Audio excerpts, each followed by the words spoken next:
Hello എല്ലാവർക്കും ശ്രീസി കുക്കിങ്ങിലേക്ക് സ്വാഗതം. ഞാൻ ഇന്ന് ഉണ്ടാക്കുന്ന ഉന്നക്കായാണ്, മലബാർ സ്പെഷ്യൽ ഉന്നക്കായ. അപ്പോൾ അതെങ്ങനെയാണ് ഉണ്ടാക്കുന്നത് നോക്കാം.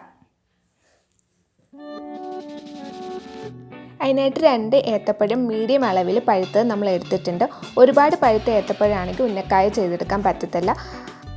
ഇനി ഈ ഏത്തപ്പഴം ഒന്ന് കട്ട് ചെയ്തതിന് ശേഷം 10 മിനിറ്റ് ഒന്ന് സ്റ്റീം ചെയ്തെടുക്കാം.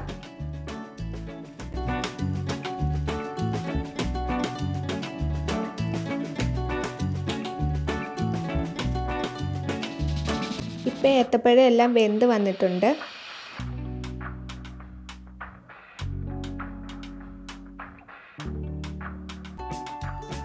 ഇനി നമുക്ക് ഈ ഏത്തപ്പഴത്തിലുള്ള നാരെല്ലാം മാറ്റണം. അതുപോലെ ഇതിൻ്റെ അകത്തുള്ള കുരുവും നമുക്ക് മാറ്റണം.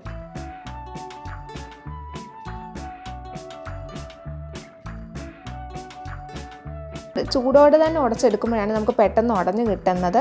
അപ്പോൾ നമ്മളൊന്ന് ഉടച്ചു കൊടുക്കുക. അതിനായിട്ട് ഒരു സ്പൂണോ അല്ലെങ്കിൽ ഫോർക്കോ ഉപയോഗിച്ച് ഉടച്ചു കൊടുക്കാം. ഉടച്ചെടുത്തിട്ടുണ്ട്. ഇനി നമുക്കൊന്ന് സെറ്റ് ആവാൻ വേണ്ടിയിട്ടൊന്ന് ഫ്രിഡ്ജിലോട്ട് വെക്കാം. ആ സമയത്ത് നമുക്ക് ഇതിൻ്റെ ഉന്നക്കായുടെ അകത്തുള്ള ഫില്ലിങ്സ് തയ്യാറാക്കാം. അതിനായിട്ടൊരു പാനിലേക്ക് കുറച്ച് നെയ്യ് ഒഴിച്ച് കൊടുത്തിട്ടുണ്ട്. ഇനി ഇതിലേക്ക് കാഷ്യൂ നട്ട് ഇട്ട് കൊടുത്തിട്ടുണ്ട്. അപ്പോൾ കാഷ്യൂ നട്ട് ഒന്ന് ചെറുതായിട്ട് ഫ്രൈ ആയി വരുന്ന സമയമാകുമ്പോഴത്തേന് ഉണക്കമുന്തിരിയും കൂടെ ഇട്ട് കൊടുക്കാം.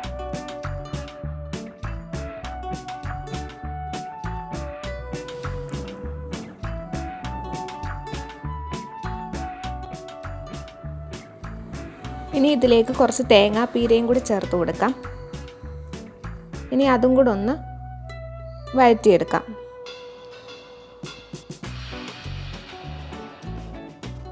ഇനി ഇതിലേക്ക് മധുരത്തിന് ആവശ്യത്തിനുള്ള പഞ്ചസാര ഇട്ട് കൊടുക്കാം. പിന്നെ ഒരു 1/4 ടീസ്പൂൺ ഏലക്കാപ്പൊടിയും കൂടി ചേർത്ത് കൊടുക്കുന്നുണ്ട്. അതെല്ലാം കൂടി ചേർത്തിട്ടൊന്ന് മിക്സ് ചെയ്യാം.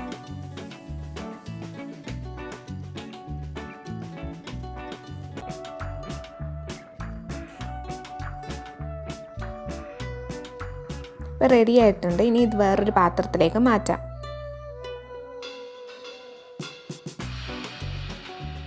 ഇനി നമുക്ക് ഏത്തപ്പഴം ചെറിയ ചെറിയ ബോൾസ് ആക്കി എടുക്കാം. അതിന് മുമ്പായിട്ട് നമ്മുടെ കൈ ഒന്ന് നെയ്യിൽ ഒന്ന് ഗ്രീസ് ചെയ്യണം.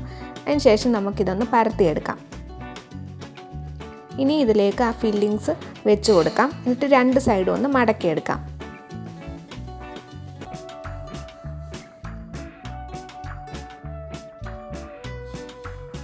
അതിന് ശേഷം ഒന്ന് റോൾ ചെയ്തെടുക്കാം നമ്മുടെ കൈ കൊണ്ട് തന്നെ. അങ്ങനെയെല്ലാം നമ്മൾ ചെയ്തെടുക്കണം. ഇനി ഇതെല്ലാം ഒന്ന് ഫ്രൈ ചെയ്തെടുക്കാം. അതിനായിട്ടൊരു പാത്രത്തിലേക്ക് വെളിച്ചെണ്ണ ഒഴിച്ച് കൊടുത്തിട്ടുണ്ട്. ഇനി എണ്ണ ചൂടായി വരുമ്പോഴത്തേനും നമുക്ക് ഓരോ ഉന്നക്കായും ഫ്രൈ ചെയ്തെടുക്കാം. ഒരു സൈഡ് ഫ്രൈ ആയി വരുമ്പോഴത്തേനും അടുത്ത സൈഡ് നമ്മൾ തിരിച്ചിട്ട് കൊടുക്കണം.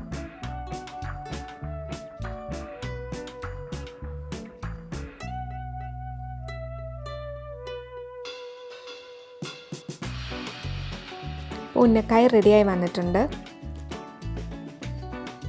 ഇതുപോലെ നമുക്ക് ഓരോന്നും ചെയ്തെടുക്കാം. അപ്പോൾ ഇത്രയേ ഉള്ളൂ ഉന്നക്കായ. എല്ലാവർക്കും ഈ വീഡിയോ ഇഷ്ടപ്പെട്ടെന്ന് വിചാരിക്കുന്നു. ഇഷ്ടപ്പെട്ടെങ്കിൽ ലൈക്കും കമൻറ്റും സബ്സ്ക്രൈബും ചെയ്യൂ. പിന്നെ ഫ്രണ്ട്സും ഫാമിലിയായിട്ടൊക്കെ ഒന്ന് ഷെയർ ചെയ്യൂ. അടുത്ത ദിവസം പുതിയൊരു വീഡിയോ ആയിട്ട് കാണാം. അതുവരെ ടാറ്റാ.